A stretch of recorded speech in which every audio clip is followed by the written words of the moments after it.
All right, so it was Wednesday morning, and I pulled up on my phone and thought, do I watch the Daredevil episode 3 now or do I pace myself? So I kind of reluctantly eased into it during the day. And then, as the show kind of started, and I was like, the apprehension was so great because I kind of liked the first couple episodes and thought, oh, are they going to ruin it? And I don't know. Let me tell you guys a little bit about it. I'm not going to give you any major spoilers or anything. When we get to that really big spoiler, I will definitely warn you yet again. All right, let's talk about this episode right now. All right, we get some recap stuff. We get this fact that we see Fisk and his wife, marriage counseling is where they're headed. We see some stuff with Matt taking on a client, and turns out he's actually the White Tiger. And what will that look like for Matt? And of course, Matt is trying to track down this witness, and he gets attacked by the two police officers. And what was interesting for me was it's just something that we're going to gloss over in this episode is he didn't actually kill them. He just hurt them. And wouldn't it be pretty suspicious when the blind dude took you out like this? Like, I get the fact that, every now and again the blind guy does something. This was so tactical and precise. How do they not know he's some sort of meta human superhero of some kind? They gloss right past it. They're not like hospitalized. They're not like there's no. He's just there with a big bruise on his face in the courtroom. We're gonna get to him in a minute. So anyway, that's kind of where we left off. I think with Matt visiting the White Tiger and trying to talk through the strategy and what's going on, and you can't be White Tiger again before we get up with the credits, and it's a lot of just sort of like visceral stuff before we get to a hijacking where crime is sort of kind of unpacking here in this episode. And what we're going to get is that we're going to get Vanessa and Wilson kind of at odds. Like, how are we going to manage the operation with you being mayor now? We got to keep you clean, but she's trying to keep control of everything. So the groups are not playing nice, and that's kind of what's going to be part of the backstory. And of course, this episode, though, is only really about the White Tiger and the court case. Here's a quick shot of that police officer who, took a shot to the face, and he's on the stand, and there's all sorts of investigation about who the actual witnesses were and all that. But pretty much everything centers around this court drama. Now, the one thing I'll say about this, and again, not every Daredevil comic would be for most fans, especially because superhero stuff like this is driven by a lot of action, but a lot of Daredevil comics is basically like Matt trying to juggle being a lawyer and get people off, especially represent the the forgotten and the poor in Hell's Kitchen. And there's a good run by Bendis, which I shockingly before Bendis went crazy, and a lot of it is just court drama, street drama, Matt being framed, Daredevil being framed, stuff like that. Kind of feels like they captured a lot of that in this episode, but if that's not your bag, this episode had to be like a snoozer for you, or even feel almost like a filler, because they could have resolved this episode way faster. It's like a really long, drawn out episode with a few cutaways that are all just like something we'll get to later, something we'll get to later, something we'll get to later. But I actually enjoyed this more than I thought I would. If you had told me this was going to be the case, I would have been like, ugh, I don't know. But it really felt like a Matt Murdock lawyer storyline from the comics. So they're just discussing and working through the whole Vanessa Wilson stuff. She put some big plot of money in the middle of all this to kind of make a peace and keep things cool on the streets. And there's a little back and forth of all that, but nothing really is coming to a head yet. And this still feels like she's like aloof woman wife and not the kind of the really interesting dynamic wife that I don't know, that he was attracted to. And really, I don't think she's off-putting. There's just nothing to her yet. So, yeah, that's kind of where that was. Well, the court case hinges on this guy. He is what turns out to be the police informant, the undercover, leak that they have in the system. And he sees the police there. He knows it's not going to end well with him, so he basically just doesn't do it. doesn't testify, just lies. So White Tiger is going to go to prison. They don't know what to do. They panic, and that's where you have this is the little payoff nonsense, and then they cut back to them trying to discuss whether there's a strategy or not. Vanessa and Wilson discussing the payoff money.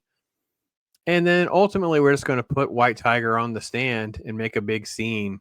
Matt's just going to make a big scene and basically try to say, listen, this dude's been fighting crime. He's a nice guy. Why would he be any different when he's not in the mask? Which, by the way, I didn't bring this up in the last episode. There's a quick comment about all of this. It never comes up in the court case either. It's like they just know the medallion gives him powers. They don't really know what his strengths and weaknesses are. It's not really clear.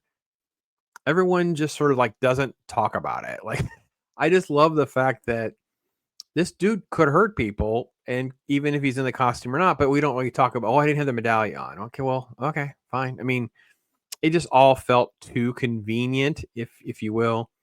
Anyway, the verdict comes in. They find him innocent. He's going to walk. You have this nice sort of melodramatic setup, and then the montage through the streets. And we just briefly get a shot. We presume, again, we're going to get Muse out there. Matt's trying to contemplate his future. And then the mayor is really ticked about it. They're going to do something. And that's, again, it's the anti-vigilante movement that the Kingpin is setting up, right? So this is stuff that happened in the comics, but just an amalgam of 3 or 4 things being called Born Again. It's not Born Again, but it's an amalgam of other things, and we're just going to throw it into that banner. So for those of you that are comic book purists, yeah, you're losing your mind right now. I get it. Not the worst thing in the world, but, kind of tough to handle in some ways. Then we have the little romantic setup before we get to the big twist ending for this episode. So if you haven't seen this episode, I don't want to spoil that for you. Everything in the episode isn't really a spoiler. It's just kind of the events that have been set up kind of moving forward a little bit. White Tiger gets off. Vanessa Kingpin, some relationshipy, some general generic stuff with all the secondary characters that don't really matter in the grand scheme of things. Matt's really contemplating his future as a vigilante, what he's going to do, what he's not going to do, but nothing that really is substantive, just general high-level type stuff. And overall, I'm still pretty solid on the show, and I'm very surprised that I am. Like I said, I kind of had a gasp of, am I really ready to watch this episode? Am I ready to be let down by these people? But for the most part, I had a pretty good time with this episode. Then we get to the twist ending, and I don't know what anyone's saying, so I wanted to record my own version and put this out here, what I think of this is actually happening. So it's probably not on the nose like you may have heard from other folks. So that's your last warning for what's going to happen next. Here we go. All right, he doesn't listen. He puts on the White Tiger costume. He's going to go out there into the streets. And what was weird is he's just walking. He's just walking down the street. There's no real, I don't know. It just feels like this doesn't feel comic booky at all. It's like a dude wearing a costume going to 7-Eleven. I don't know. It was just weird that this was the way they're going to do it. And then if you look to the right, there's this character that basically just jumps out of the shadows and then just boom, that's the end of White Tiger. And you're like, okay, hold on, wait a minute. Now, again, there's a spoiler coming because of who is that person. They tease it, and you get a quick little shot after this happens. He goes down and he walks over, and you're like, you don't totally know what's going on. It was very abrupt. I get that. But what Marvel's doing, though, is they're just trying to set us up to think more than is actually there, because when he walks close to the camera, this is what you see. You see the Punisher shirt, or at least sort of the Punisher shirt. Now, what do I think is actually going to happen here? What I actually think is going to happen here is it's not the Punisher at all. It's going to be one of the police officers. Marvel has disdain for police and military people who have embraced the Punisher logo and icon, and they are going to give this to those police officers that wanted him dead, and it's going to try to pin it on Punisher or just throw it out there because Kingpin's got a vendetta against all of these people, so why not throw the Punisher in the mix as well? That will force Frank out of retirement or out of wherever he is. But that's what I think is going to happen. I have no reason to think that other than I do not watch teasers. I don't watch trailers.